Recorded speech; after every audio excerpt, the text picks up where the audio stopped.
Assalamualaikum warahmatullahi wabarakatuh. Bismillah. Alhamdulillah. Wassalatu wassalamu ala sayyidina wa maulana Muhammad Rasulillah. Wa ala alihi wa sahbihi. Wa man tabi'a sunnatahu wa jama'at. Min yaumina hadha ila yaumin nahdah. Hadaratul muhtaramin. Sadatul ulama.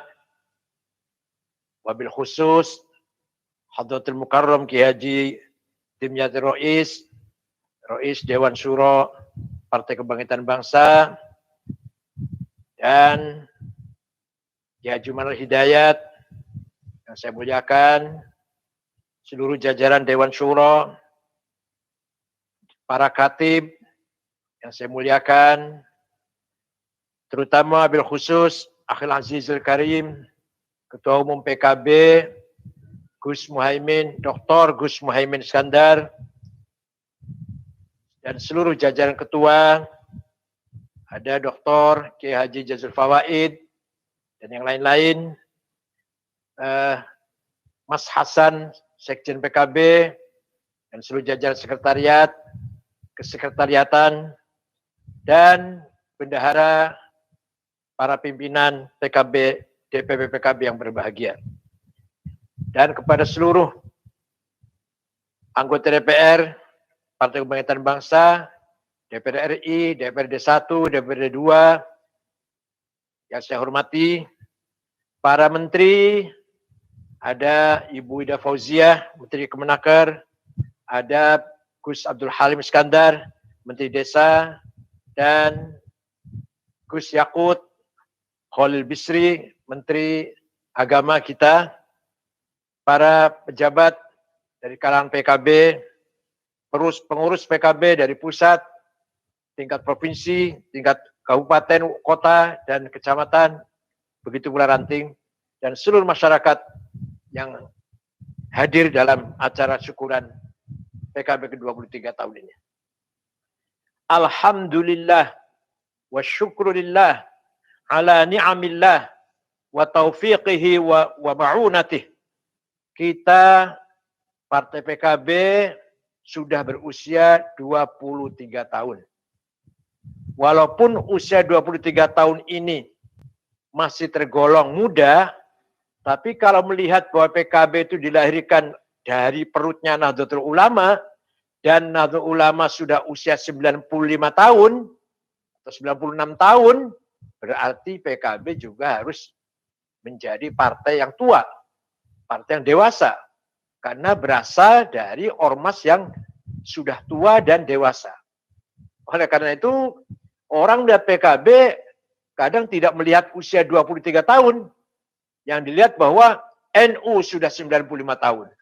Maka PKB pun harus menjadi partai politik yang sudah dewasa, sudah matang, tua, sudah cukup umur, yang harus bisa menentukan kebijakan yang sangat bermanfaat untuk bangsa ini. Selama PKB tidak bisa dipisahkan dengan NU, maka PKB insya Allah akan kuat, akan semakin jaya, semakin bermanfaat, insya Allah. Siapapun pengurusnya, boleh ganti pengurus, baik di NU maupun PKB, asalkan NU dan PKB dan NU tidak pernah berpisah, insya Allah akan berlangsung ila yaumil qiyamah, insyaallah. Saya tidak panjang lebar, tadi sudah cukup Pak Muhaimin memberikan motivasi kepada kita semua. Hanya ingin saya garis bawahi saja dengan firman Allah, wal asr innal insana lafi khusr. Demi masa. Kenapa Allah bersumpah dengan masa? Karena betapa pentingnya masa. Betapa masa itu merupakan faktor yang sangat penting dalam perjalanan hidup kita, umur kita, usia kita. Kita tidak boleh lengah, tidak boleh merasa santai, tidak boleh tenang-tenang saja. Begitu kita lengah, begitu kita tidak prihatin, langsung disalib orang, langsung disalib, dikalahkan oleh orang lain. Mohon maaf, PKB lebih tua dari yang nomor 2 seatasnya ini. Kalau kalah dengan PDI, pantaslah. Kalau kalah dengan Golkar, masih pantas, karena lebih tua. Tapi kalau dengan dua partai yang lain, kita lebih tua usianya. Kenapa kita masih dikalahkan oleh yang dua itu? Gerindra dan Nasdem. Karena kita, mari kita pikirkan, barangkali karena kita lengah. Kita merasa tenang-tenang saja, kurang greget, kurang semangat, menyia-nyiakan usia, menyia-nyiakan waktu yang kita lalui. Maka Tuhan bersumpah dengan demi masa, supaya kita betul-betul sadar, waktu ini berjalan cepat, berlarian dengan aktivitas kita. Begitu kita lengah, maka itulah akibatnya. Begitu pula di NU. NU juga tidak boleh lengah, nggak boleh ketinggalan, nggak boleh merasa puas. Bahkan, Masya Allah, tolong saya minta dibantu oleh PKB lah. Bagaimana menyadarkan beberapa kiai lu ya, beberapa kiai yang masih tidak percaya dengan adanya COVID-19. Masih tidak percaya dengan vaksin. Suudzon bahwa vaksin itu merupakan pembantaian massal. Ini akibatnya sangat salah nanti. Akibatnya sangat parah nanti. Ada orang nanti memahami bahwa NU tidak rasional. Atau malah lebih umum lagi, Islam tidak rasional. Islam bertentangan dengan ilmu pengetahuan. Islam tidak realistis. NU tidak realistis. NU berpikir sangat kuno dan tidak sesuai dengan tuntutan zaman. Seperti itu nanti bahayanya. Oleh karena itu, saya sudah 2 tahun ini tidak berhenti-hentinya menyadarkan warga NU bahwa bahayanya virus COVID-19, virus itu ada dan sangat bahaya. Maka ayo kita susah vaksinasi. Itu masih ada beberapa kiai, ya bukan kiai kecil lagi, bukan kiai yang imam musola, bukan, yang masih gak percaya COVID-19, masih suudzon dengan kebijakan vaksinasi. Tolong PKB juga harus sama-sama menyadarkan mereka ini. Itu nanti bahayanya, dorongnya akan kembali kepada kita. Barangkali mereka membela iman. Kalau saking imannya maka tidak percaya dengan hal-hal yang tidak di luar iman itu. Nah itu bahayanya itu.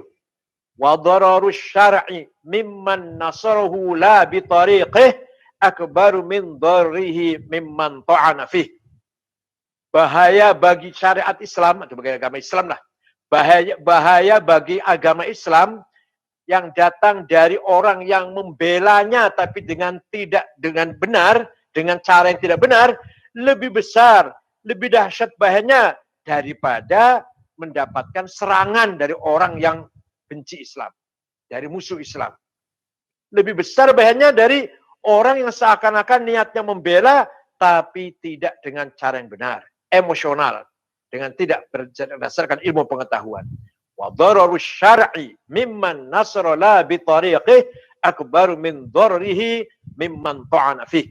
Itu kata Imam Ghazali. Oleh karena itu, ayo sama-sama PKB, sama-sama NU memberi kesadaran kepada para kiai, para masyarakat warga NU, tokoh NU yang masih belum percaya dengan adanya PKB ini. Ini berkejaran dengan kecepatannya waktu. Apalagi kita memasuki era 5.0 yang akan lebih cepat lagi, akan lebih dituntut agar kita gerak cepat. PKB harus berbenah, harus betul-betul gaspol, harus betul gigi 5 berapa itu, harus gigi 5, tancap pasnya gigi 5. Itu seperti itulah tuntutan seperti sekarang ini. Oleh karena itu Allah bersumpah dengan menggunakan wal asri, demi masa, mengingat kepada kita semua tidak boleh memubadirkan masa, tidak boleh menyia-nyiakan usia kita, umur kita ini. Innal insana lafi khusr. Coba, ini sudah ada lafal inna adalah lafi khusr. Ini artinya sungguh-sungguh. Sungguh manusia itu makhluk yang rugi, sangat rugi. Sungguh manusia adalah makhluk yang dalam keadaan rugi. Kenapa? Kalau manusia tidak memperhatikan masa tadi. Kalau manusia tidak memperhatikan usia umurnya, maka pasti manusia itu akan menjadi makhluk yang sangat rugi. Oleh karena itu ada pengecualian, illalladzina amanu, kecuali orang-orang beriman kepada Allah, yang punya iman, bukan hanya oral, bukan hanya ucapan, bukan hanya asyhadu an la ilaha illallah, tapi juga hatinya musyahadah, Bukan hanya ucapan saya bersaksi bahwa tidak Tuhan kecuali Allah, tapi hatinya juga mengatakan musyahadah, yakin. Bedanya apa syahadah musyahadah? Bedanya kalau musyahadah apapun, misalkan diancam atau diintimidasi agar kita melepas keyakinan kita, kita tidak bisa melepas. Walaupun kita belum tahu secara nyata. Misalkan ada negara namanya Afrika Selatan misalkan. Saya belum pernah ke sana. Misalkan ada orang mengatakan, jangan percaya ada negara Afrika Selatan itu. Saya tetap percaya. Saya yakin ada negara Afrika Selatan.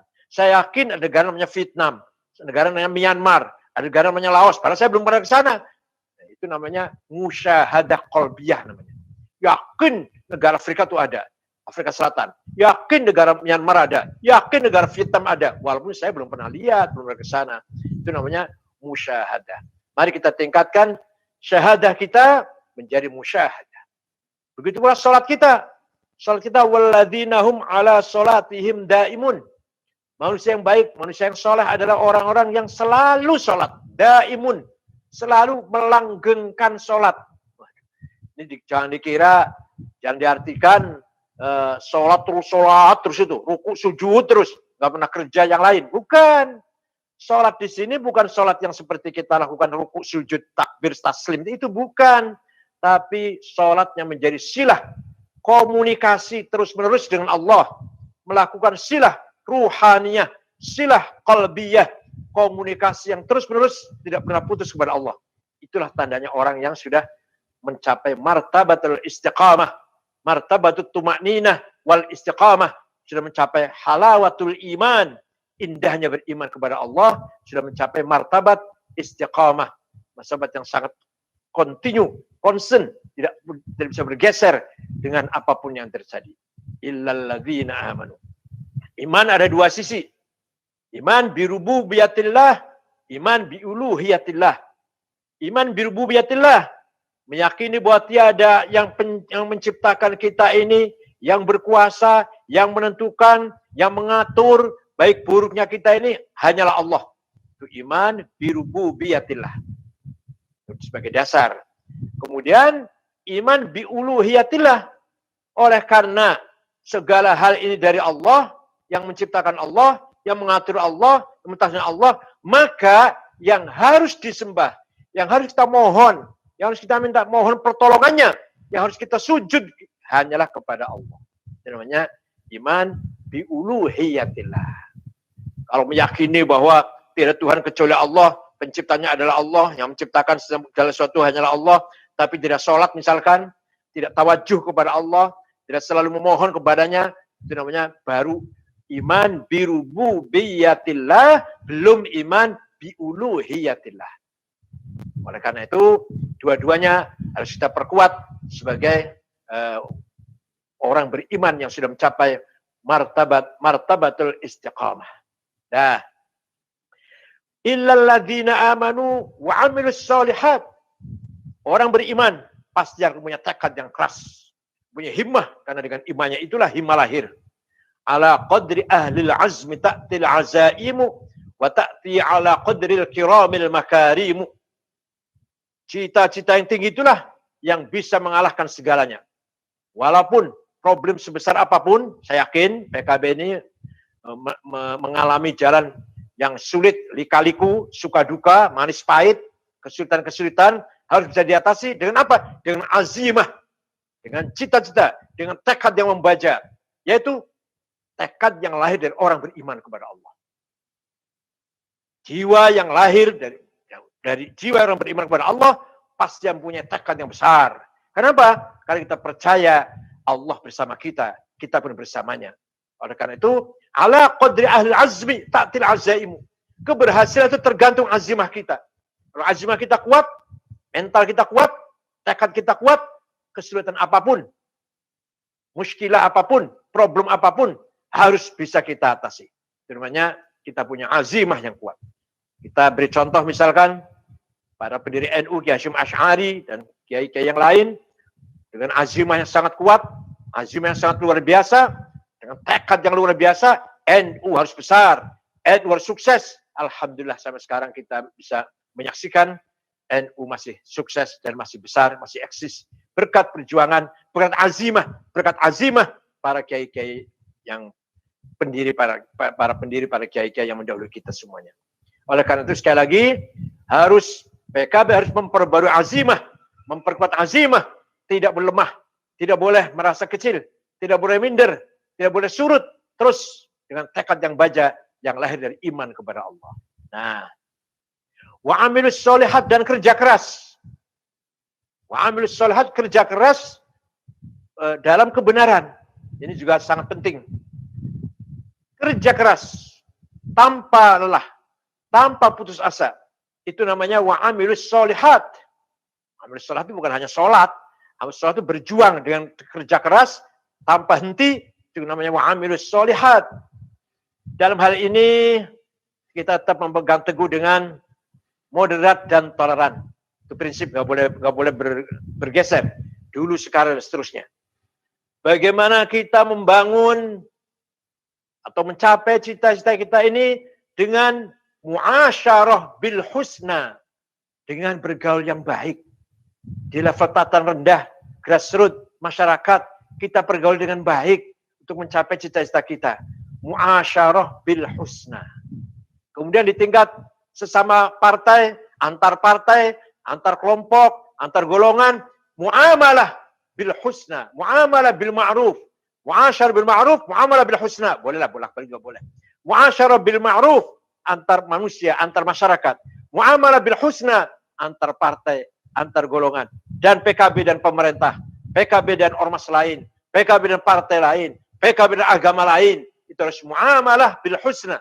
Membangun kerjasama yang baik, membangun kesepahaman yang baik dengan sama kelompok lain, komponen bangsa ini. Bila perlu, muamalah bil luar negeri, bil kharijiyah, dengan luar negeri dengan baik pula. Itu namanya muamalah bil husna. Yang terakhir, puncaknya adalah musyarakah bil maslahah. Bagaimana kita membangun kebersamaan bangsa ini, semua sama-sama maslahat, sama-sama maju, bersama-sama makmur, bersama-sama menikmati kehidupan berbangsa bernegara Indonesia ini. Namanya musyarakah bil masalih, musyarakah bil maslahah. Mari kita membangun kebersamaan agar semua bangsa ini lintas agama, lintas partai, lintas kelompok, lintas budaya, lintas suku, lintas apa saja. Semuanya bangsa Indonesia hidup subur, makmur, damai, sejahtera, nyaman, aman. Sudah barang tentu tantangannya sangat berat. Tapi itulah harus pegangan kita, tidak boleh luntur, yaitu apa? Membangun muasyarah bil ma'ruf di level grassroots, muamalah bil husna sesama partai dengan kelompok lain, partai atau ormas atau golongan, musyarakah bil masalihil musyarakah, membangun kemaslahatan bersama untuk bangsa Indonesia yang kita cintai ini. Wa tawasau bil haq, dan mari kita bangun kebersamaan, memegang teguh kebenaran, membangun kebersamaan dengan dasar kebenaran. Tidak boleh bergeser, tidak boleh meninggalkan kebenaran, bergeser sedikit pun dari kebenaran. Cita-cita kita seperti apa dulu, itulah harus kita pertahankan. Wa tawasau bil haq, dan kebenaran itu tidak bisa dicapai dengan sendirian, harus dibangun kebersamaan. Tadi Pak Muhaimin sudah menyinggung, tidak mungkin partai PKB ini akan sukses kalau hanya diurus oleh sebagian orang, tapi yang lainnya santai-santai saja. Begitulah pandemi ini tidak mungkin akan bisa diselesaikan kalau dihadapi oleh pemerintah saja, tanpa mengajak kekuatan civil society. Memang benar apa kata Pak Muhaimin, selama ini saya rasakan pemerintah dalam menghadapi pandemi ini main sendiri. Baru belakangan akhir ini NU diajak. Vaksinasi NU diajak di beberapa tempat. Dulu awal-awal setahun kemarin sama sekali kita tidak pernah diajak bersama-sama mengatasi pandemi ini. Jangankan diajak ngomong pun tidak. Oleh karena itu benar apa kata Mas Muhaimin tadi, selama ini pemerintah masih gagal dalam menghadapi wabak pandemi COVID-19 ini. Wa tawasau bis sabr.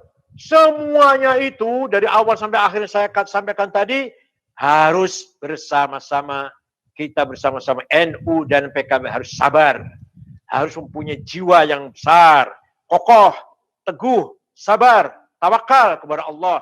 Tanpa itu semua, jangan harap kita sukses. Modal paling utama, prinsip yang paling utama adalah sabar. Sabar merupakan martabatul istiqamah juga. Orang sabar juga termasuk orang sudah istiqamah, yang sudah merasakan halawatul iman. Istiqamah, tumakninah dengan sabar, itu sudah merupakan komitmen kita orang beriman. Para nabi, para wali, para kiai, para ulama, para pejuang, modalnya cuma sabar semuanya. Semuanya dengan sabar. Sabar bukan berarti kalah. Sabar bukan berarti menyerah. Sabar bukan berarti lemah. Sabar adalah kuat, kekuatan. Sabar adalah ketegaran, keteguhan, memegang prinsip, terus maju. Ini sabar namanya. Sabar bil makarih, sabar menerima hal-hal yang tidak enak, hal-hal yang tidak menyenangkan. Sabar ala ni'am juga, sabar menerima kenikmatan juga. Jangan lupa daratan kalau sedang nikmat juga harus sabar. Tapi kalau orang mukmin tidak boleh ketika mendapatkan kenikmatan kemudian lupa, dan ketika mendapatkan kesedihan kemudian gerundel, menggerutu, tidak boleh. Innal insana khuliqa halu'a idza massahu syarru jazu'a wa idza massahu khairu manu'a. Sungguh manusia ini diciptakan sebagai makhluk yang kalau sedang ditimpa syar, hal-hal yang tidak diinginkan, halu'a, menggerutu, merasa kecewa, menyesal, gersah, grundel, nggak terima, nggak ridho hatinya. Wa idza massal khairu manu'a, dan ketika diberi kenikmatan, kebaikan, manu'an, sombong, pelit, kikir, lupa daratan. Jangan sampai seperti itu. Nah, dengan demikian, sekali lagi saya garis bawahi apa yang saya baca Caimin, NU dan PKB harus semakin menyatu. Ayo kita dandani, kita benahi. Kalau di beberapa daerah masih terjadi, misalkan di beberapa daerah ada pengurus PKB tegang dengan pengurus NU, atau sebaliknya lah, pengurus NU tegang dengan pengurus PKB, baik tingkat cabang, tingkat wilayah. Ayo kita perbaiki bersama-sama. Sudah bukan saatnya lagi kita tegang-tegangan. Kita menghadapi tahun 2024 yang akan menentukan nasib kita juga. Kita harus semakin solid. Tidak boleh ada tegang-tegangan, suudzon, apalagi sampai fitnah-fitnahan sesama NU dan PKB. Enggak boleh. Stop semuanya. Harus kita memperkuat tafahum, memperkuat saling pengertian, saling pendekatan, taqarrub, saling bergandengan tangan. Solidaritas harus kita perkuat. Insya Allah tahun 2024 akan lebih sukses daripada pemilu yang kemarin. Insya Allah minimal ranking ketiga lah, atau ranking kedua, ranking ketiga. Kita sudah puas itu seandainya mencapai ranking ketiga. Tapi itu syaratnya antara NU dan PKB harus dibangun harmonis sejak pengurus ranting, MWC dan PAC, cabang, provinsi, wilayah, dan pusatnya. Insya Allah. Syukron, selamat ulang tahun ke-23 PKB. Semua Allah taufiknya, rahmatnya, barokahnya, syafaatnya melimpah kepada PKB. Insya Allah. Syukron wa dumtum fil khairil barakati wan najah. Wallahul muwaffiq ila aqwamit thoriq. Wassalamualaikum warahmatullahi wabarakatuh.